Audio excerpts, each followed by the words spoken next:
Thank you so much, Munir, and the Human Rights Committee. I am devastated and heartbroken from every angle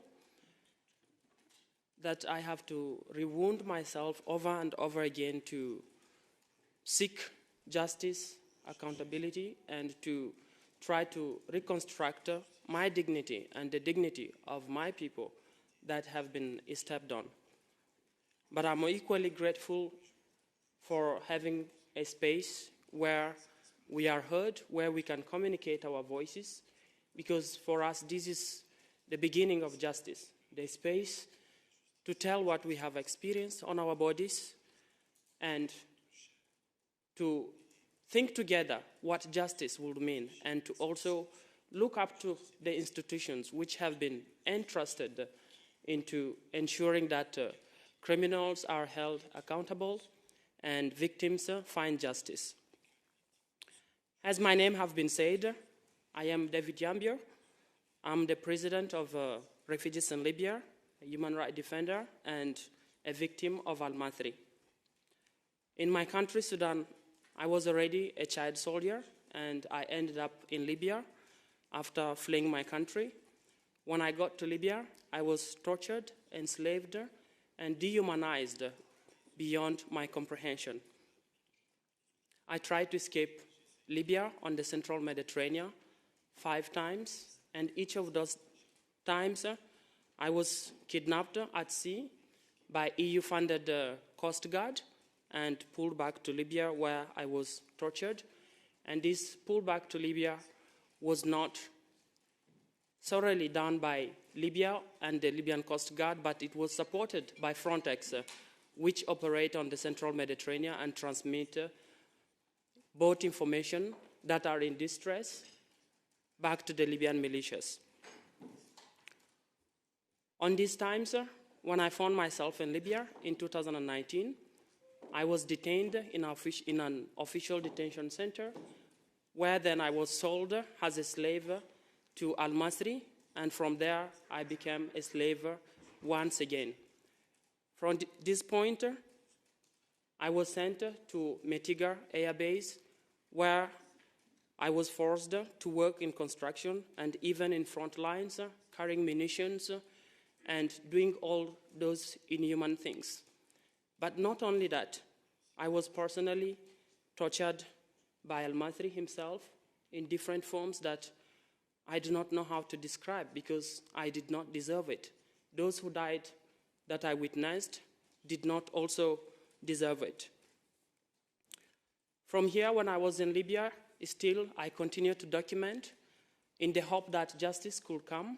I continued to work with international institutions, judiciary bodies, including the ICC, to ensure that they can do something, because they are our only hope.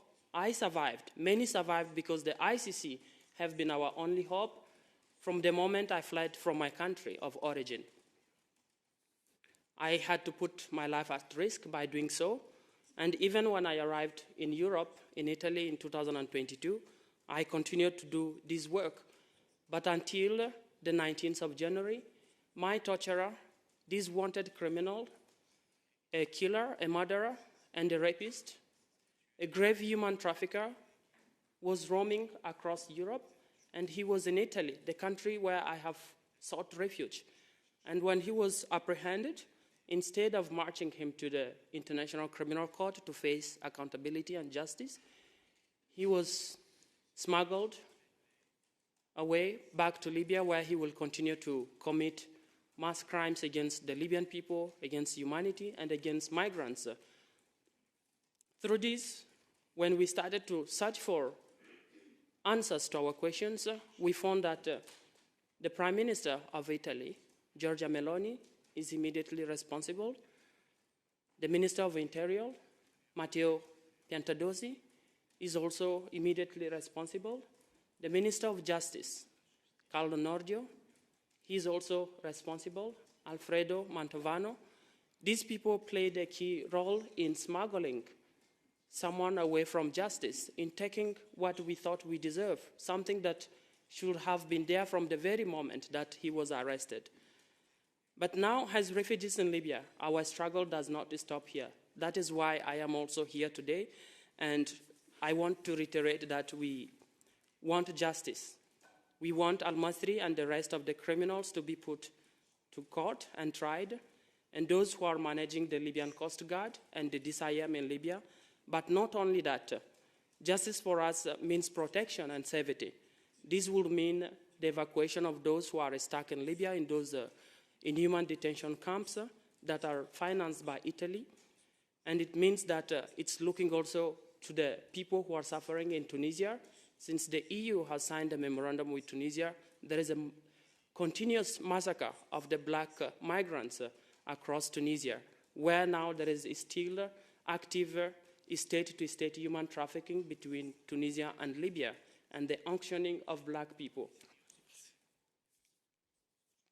On the other side, to conclude, we want dignity. This is something that can be protected. It cannot be given. We want protection of this. We want to be recognized as refugees.